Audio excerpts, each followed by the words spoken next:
Welcome to the Business Bitcoinization Show, the show dedicated to helping you enrich your life and grow your business with Bitcoin, the hardest money on planet Earth. I'm your host, Josh Friedemann, and our guest today is Kendal Pappas, who is the owner of McGillycuddy's Naturals. She also leads a Bitcoin meetup, and she's used Bitcoin in some very meaningful, powerful, creative ways in her life. I'm excited to talk with her about those today.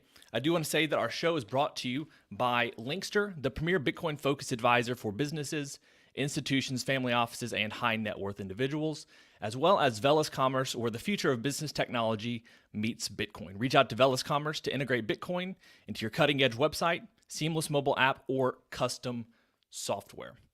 All right, well, Kendal, welcome to the podcast. Hi, thank you so much for having me. So I like to start off every single interview with a few questions that help us to get to know you a little bit better and give us some insight for our own lives. Are you ready for these? Mm-hmm. Let's go. When and how did you first learn about Bitcoin? I was first introduced to Bitcoin in early 2017. My now ex-husband asked for one for his birthday. And it was kind of funny because I had heard him talk about it, but I really thought it was like this little gold coin that I was going to have to go on eBay and buy or something. And so it was January 2017. And I wanted to learn a little bit more just to, converse with him about it. And as soon as I started learning, I really quickly fell down the rabbit hole and was like, oh, this is something very different and something, really powerful and important. And it's been like an endless journey of education ever since. And just out of curiosity, was it because you had maybe seen images online of that kind of the golden Bitcoin coin? That's why you thought that, or was it just an assumption that you had? No, I mean, it was the images for sure. I thought I was actually buying a gold coin that had value somehow. And I really thought it was just a novelty thing. I didn't think, there was anything meaningful behind it. Yeah. So that leads us into question number 2, which is, what's an insight or fact about Bitcoin that you wish everyone understood? I wish, everyone really understood the freedom part, that it really is freedom money. I feel like a lot of people get caught up in, the number go up or, just really holding on to it. But I wish people really knew, how important it is and how helpful it can be in so many other cases, especially the freedom part, for me. And then for so many other people around the world, it can save lives. Question number 3, what's the Bitcoin resource you most recommend to other people? Meetups, like in-person events. It doesn't necessarily have to be meetups, but yeah, anything in person. I have learned more one-on-one with individuals in my meetup group than I have. Well, I guess it's not like entirely fair. I've learned a ton from, podcasts and reading, but it's just been so valuable to have someone that you can just reach out to and walk you through something one-on-one. Those resources are amazing. Like you can just sit there and chat back and forth and be like, oh my gosh, now I get it. Like I can listen to a podcast, but I can't ask the question that's in my head during it. But if I'm one-on-one with someone who's really knowledgeable, like we can go back and forth and solve an issue really quickly. And it's been very helpful in a lot of parts of my Bitcoin journey. I want to talk to you more about Bitcoin meetups later on in the interview. For now, we'll move to question number 4, which is, beyond Bitcoin, what's a tool, resource, or idea that's been helpful to you or your work recently? Yeah, this was the one that was hardest for me. Bitcoin's super easy to talk about, but I think, in business for me, one thing that's most important and always helpful is like staying true to our mission. We make natural soaps and bath products um, and we try to keep it, at reasonable prices. And it's so easy to like make a lot more money or get the product to market faster by taking shortcuts and doing things that are against really like what our values are. And it's just always been incredibly important to stay true to your mission, what's important to you. I feel that way like in Bitcoin too, but and though it comes full circle in the end. Now we have our final, what we call our arbitrary but insightful question, which is this: as a general life principle, is it better to ask why or why not?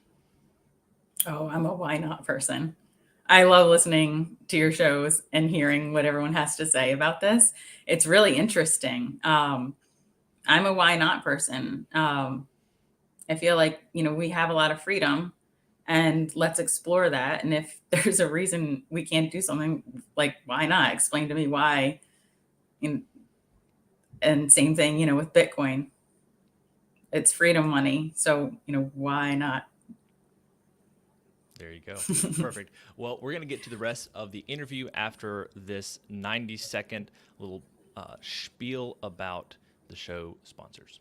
Meet Linkster, your premier Bitcoin-focused advisor. Linkster caters to businesses, institutions, family offices, and high-net-worth individuals. They merge your unique financial goals and needs with Linkster's Bitcoin expertise to craft your own sustainable plan to preserve and grow the value of your hard-earned profits and retained earnings. At Linkster, it's not just advice, it's tailored execution. Connect directly with the founder by visiting linkster.com. That's LYNCSTER.com. Linkster. Secure your future with Bitcoin.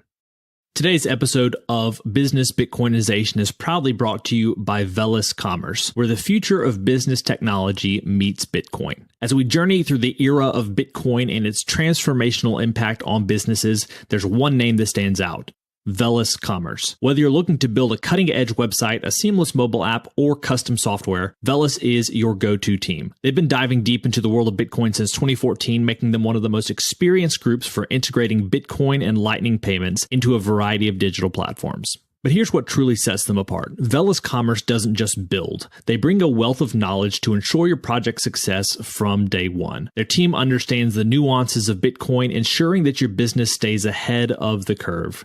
And for all business Bitcoinization listeners out there, Velis Commerce is offering a free consultation to kickstart your project the right way. So if you're ready to future-proof your business in the coming age of hyper-Bitcoinization, head over to veliscommerce.com or reach out on Twitter at veliscommerce. Let's make sure your business thrives in the Bitcoin era.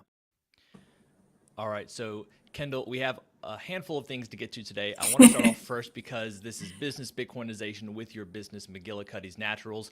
Could you share with us a little bit about the business? Just kind of a quick plug.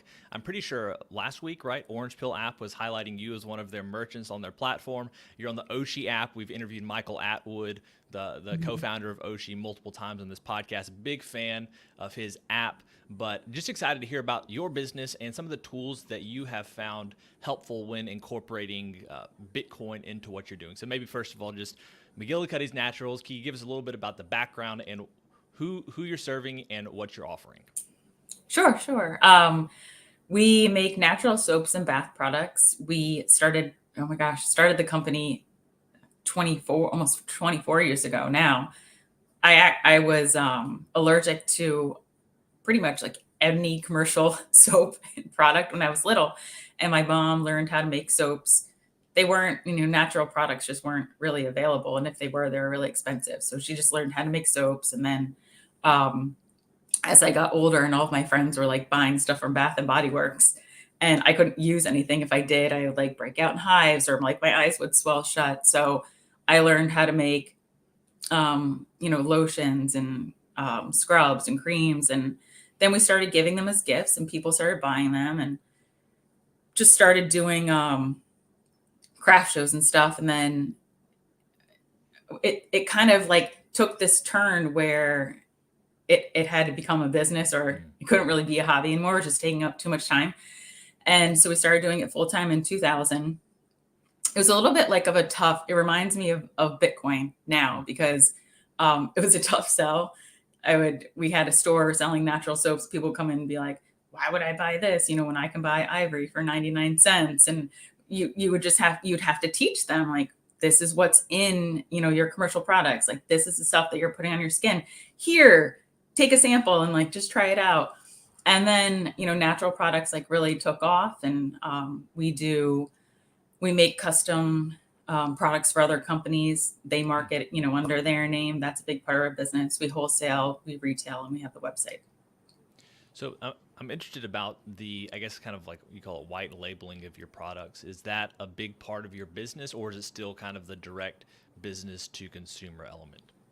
Wait, say that one more time. So, you said you make products for other companies. So Oh, right. you're Yeah. able to sell natural products as well. Is that a large part of your business, or is it still mainly the business to consumer, like direct to consumer type of selling? This the biggest part of your business?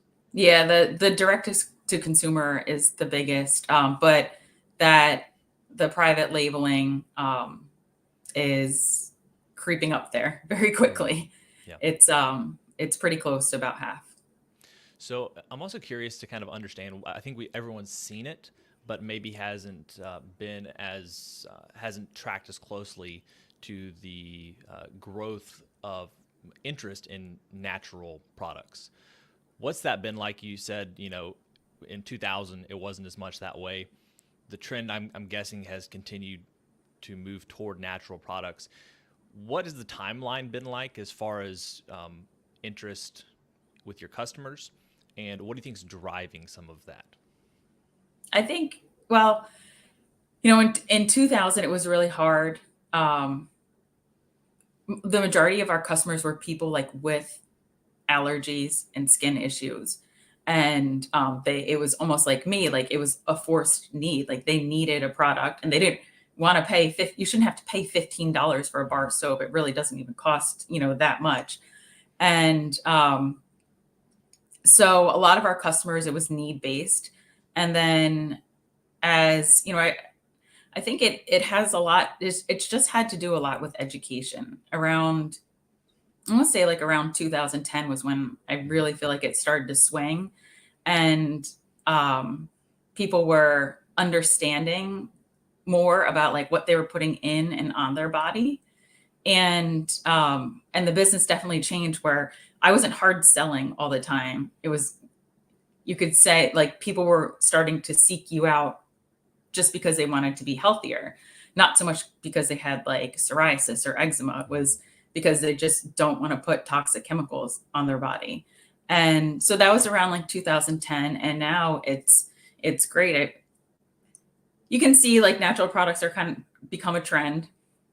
But the education and understanding is super important, that you put something, if you have a skin issue and you get prescribed medicine, like, that soaks immediately into your body, obviously. So you have to think about it that same way with everything you put on you. It's the soaps and lotions that go on your skin get absorbed right into your body. And if you flip over the back of something that you have at home, and you can see like this list of crap, and it's really there's not a lot of regulation as to what is allowed, and there's preservatives and fragrances and things that to just make it foamy or color, and they're really unnecessary. We're putting all these things in our body, and then people are coming in with, I have all these issues, and it's like, well, no, yeah, no wonder.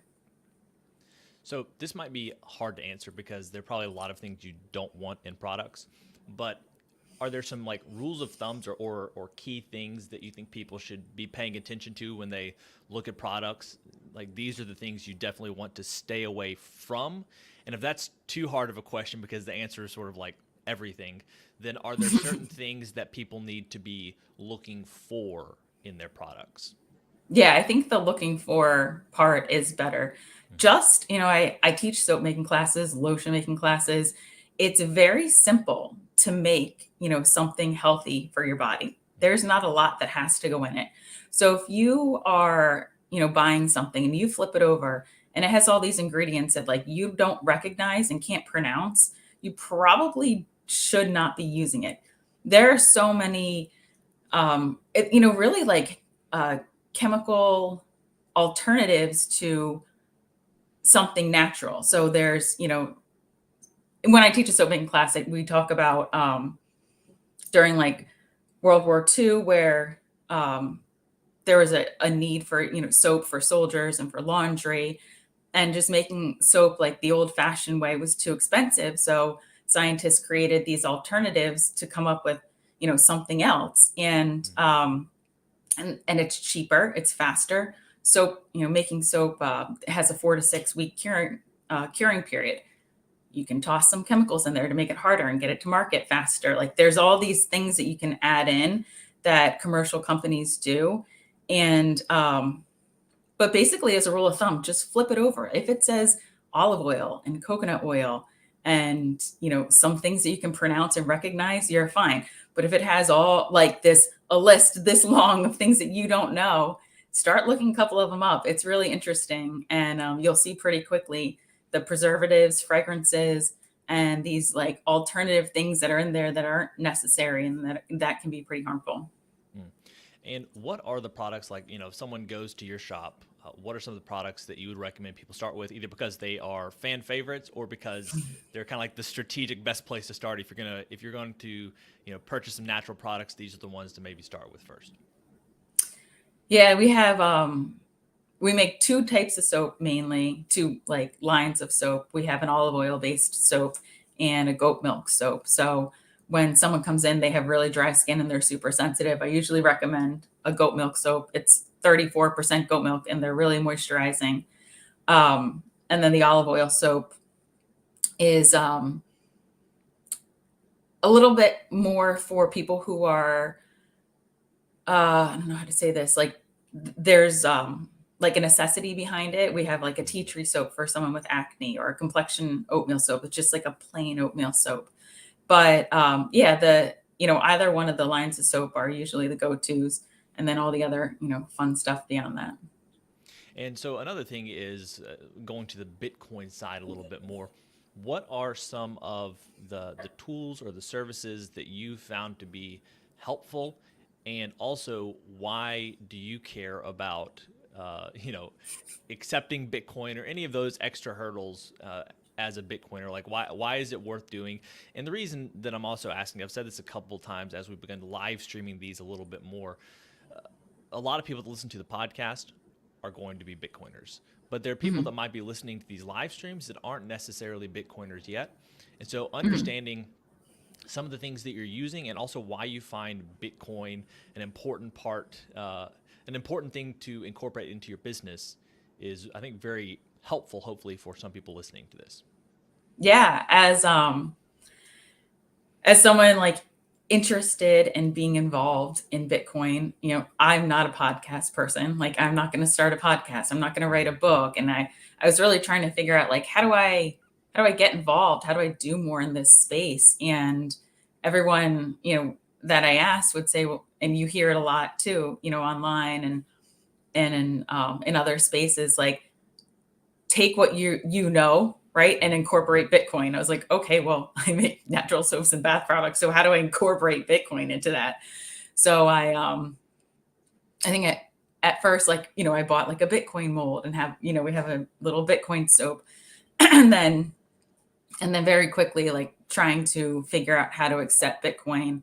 And I did reach out to some people, and that was when I was connected with Michael Atwood from Oshi App, and that was the first platform where we were kind of incorporating Bitcoin. Of course, like I knew how to accept in the store, but like no one's coming out to my store. My customer base is typically like women 35 to 65. They're not like dying to come spend Bitcoin out, in the country. But we got on Oshi App and we started receiving orders. And also,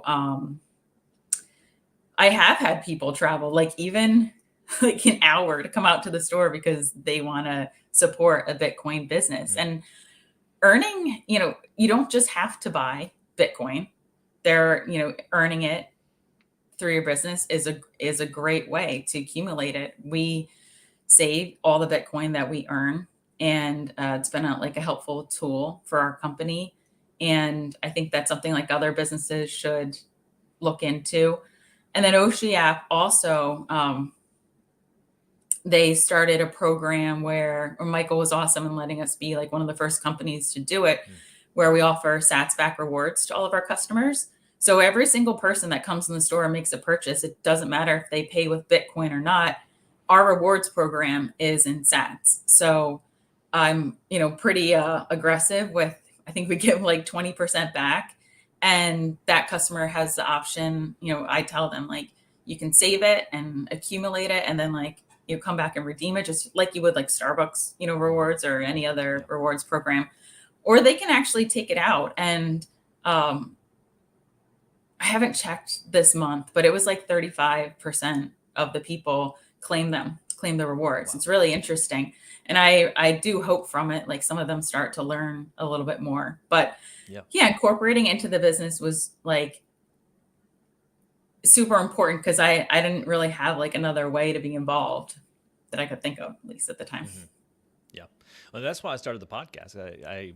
I got really interested in Bitcoin in 2021. I've been podcasting for the last 2 or 3 years, and there are a lot of Bitcoin podcasts out there, but I thought that I could bring something unique to the space. And so it makes a lot of sense. Like, what do you have, and how can you use that to maybe promote Bitcoin adoption? Now, one other thing that you've been talking about more recently is kind of a weird thing to transition directly into is how Bitcoin was beneficial to help you escape an abusive relationship. So I wanted to give you a little bit of a platform to share about that, because that's another very important part. It's not just a tool for your business, although Bitcoin can be that. It is freedom money, and to that end, it seemed like it was, particularly in this case in your life. Yeah. And I think, obviously that's like why I'm so passionate about it, but also not like super open about that part of it. Someone comes into the store and they say something negative about Bitcoin, and it like kills my heart, because I'm like, you have no idea. But yeah, I was in a very difficult relationship, and it was abusive on, several levels, but financial abuse was a huge part of it. At that time, I was staying at home with the kids. I wasn't as involved in the business, and I was just stuck in a spot where I like couldn't figure out how to leave, because there was so much control over every aspect of my life, and I had no idea how I was going to get out. But I was, pretty well versed in Bitcoin, and I knew that was something that I could use to leave and start over, because in domestic violence situations, like, you have to be really, really, really careful when you're making a plan to escape. If you open a bank account and there's a phone call or an email, like, it's a really dangerous and scary thing. And so you're like, how would I even save up money? There were hidden cameras in the house. Like, what if he moved one of the cameras and figured out where I was stashing, cash? Or what if I open a separate account and something comes in the mail? Or like, what if it comes to my email? And there are just so many things. And I just knew, like, I could save in Bitcoin, and like, there was nothing that could be done about it. And if/when, I needed to leave, because a lot of times I didn't think it was ever going to come to the point where I had to leave. You kind of hope like things will get better. But I saved, like, over a 9-month period, pretty much everything that I could. And then it was, an emergency situation the day that I had to leave, and I had an escape plan, and I wasn't definitely in a great state of mind. I didn't like follow it entirely, but I was able to take I have 2 young girls and their emergency escape bags and my cold storage, and leave. And in these situations too, I was counseled for a while, and you kind of don't believe like all the things you hear. Like, we have kids together. He wouldn't do that. But that day he shut down like every single, account that we had, changed the locks on the doors. Um, I would have really been in a difficult spot if I didn't have any finances to start over. And I was able to get an attorney and, get a place to live and a car. And there was no one that could shut that down, right? There's no intermediary that could like call the bank and say, close down these accounts, and then you have to, fight for it. Um, it was awesome. Like, it was, Mm. um, yeah, it really like saved my life and let me start over. And it's kind of funny too, because like I didn't really look at it that way until maybe almost like a year later. Mm. Well, I did, like, I was in 2 domestic violence programs, and, like, I teach other women how to use it, but in terms of, like, being open about it in this space, I knew, like, I could help other women, but I didn't really think too much about talking about it, like, openly Yeah. until a little bit recently. Jason Mayer came to our meetup to talk, and he started talking about the importance of, Bitcoin as freedom money in abusive situations. I mean, he didn't know my situation at all. And I was almost like in tears when he was talking. Mm. But to hear him being so open about it, and then seeing how, the rest of the group was so receptive, I'm like, oh my God, this is important to talk about. And we spoke about it after, and I'm, trying to just educate a little bit more on that side of things, and that how, Bitcoin can be used for in that manner. Mhm. Yeah. So I don't want to delve into this too much because it's probably a huge topic, but I'm curious if you have any resources you'd recommend for people who find themselves in abusive relationships. Uh, and it could be Bitcoin specific resources or other things. And then as well, do you have any Bitcoin specific recommendations for people who are in abusive relationships? Just like what are some quick things, whether Bitcoin or not, that people who find themselves in a difficult situation could potentially turn to educate themselves? Yeah, there are amazing programs all over the country. I mean, just in my town alone, there are two. Mm-hmm. The first one I went to was Catholic Charities, and they're all over the place, and they can really help you. One with counseling, help you like figure out financially what to do, provide housing, childcare. Like, they have all these tools. And then there are private organizations too. We have one here called Wellspring, and it's unbelievable. I mean, they have like a pantry that you can go into any single time of day without even asking. And they have like a room full of toys for kids, and they provide childcare and counseling and legal advice. Not so much, um, they don't provide you an attorney, but you can ask questions and stuff. And so reaching out, finding something local and just going and setting an appointment. And I know it's freaking hard. Like, it's really, really hard. Like I had to have someone really push me to it. But understanding, um, that the help is there and it's endless is huge. But also, I would advise to like be careful about it, because yeah, if you're not out yet and you're going, to look for help, just be, to be safe. And there are a lot of resources out there. And then in terms of Bitcoin, that's it's hard because the organizations themselves aren't super receptive yet. The you know you get connected with a group within it. They're fine with me coming and talking about Bitcoin, educating these individuals, but in terms of like accepting Mm. Bitcoin donations and like getting, a wallet out or something like that, it's not really easy. They do let me come, and I'll do a workshop, and then other individuals can reach out to me, and we work a little bit, one on one then on getting a burner phone, setting up a wallet, and like how to, put Bitcoin on there. But it would be awesome if uh, there, well, if there were programs where it was kind of like more cookie cutter, Hmm. where because a lot of these places, like, they have gift cards and stuff that they can give these women, but getting them to be like, okay, we'll take in Bitcoin and do that, like do all these steps. It's a lot. But I do think it's something that we can move toward, and something that will happen. It's just, I feel like that side of it's going to take a little bit longer. Yeah. Well, I appreciate you sharing that insight. It's a heavy topic for sure.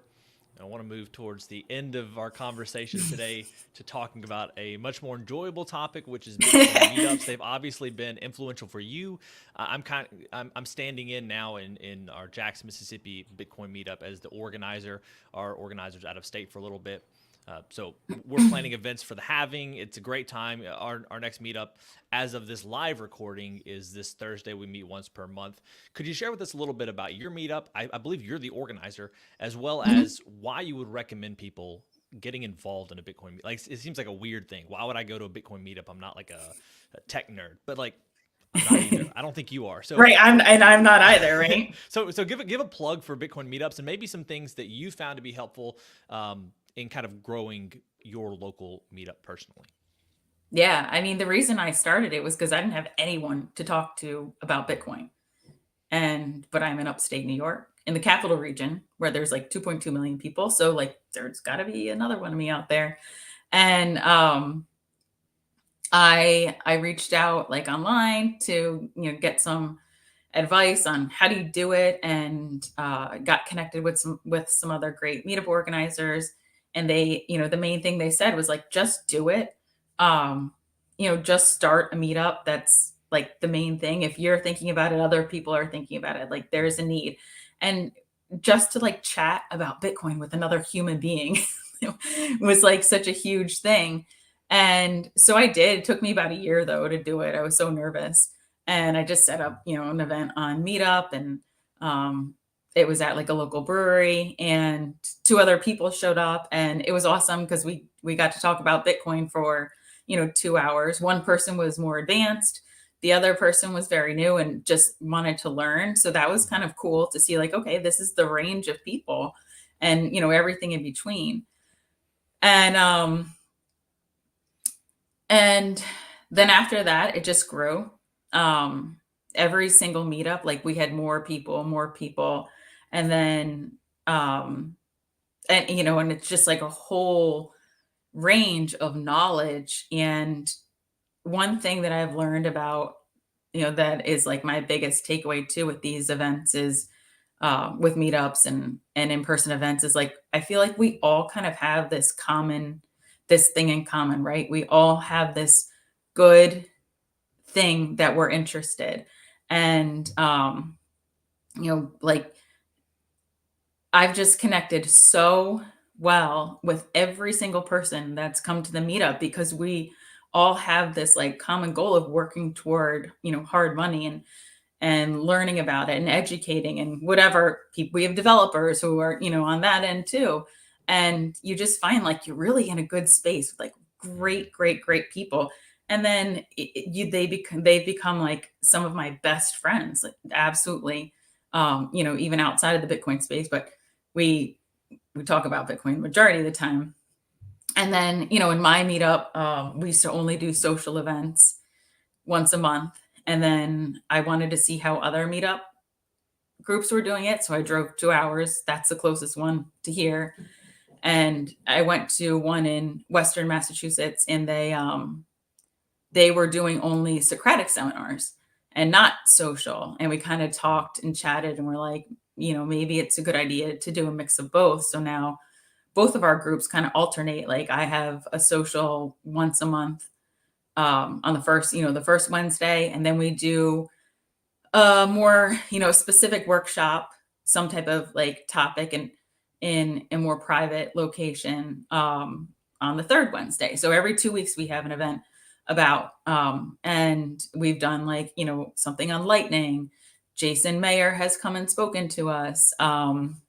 We do something on like, all the different custody options and the benefit like pros and cons of each one. And it's been, and then we have a whole, range of topics that we're, running a node, anything that everyone wants to mining, that's another one that we have coming up. And so those are usually like a smaller number of people go to it, but the bigger ones, like we had one last week and we had like 15 people come and it was great. And we hung out for probably about 4 hours and chatted, and we all can like get our Bitcoin, talk out of us that no one else wants to hear in our lives. Yep.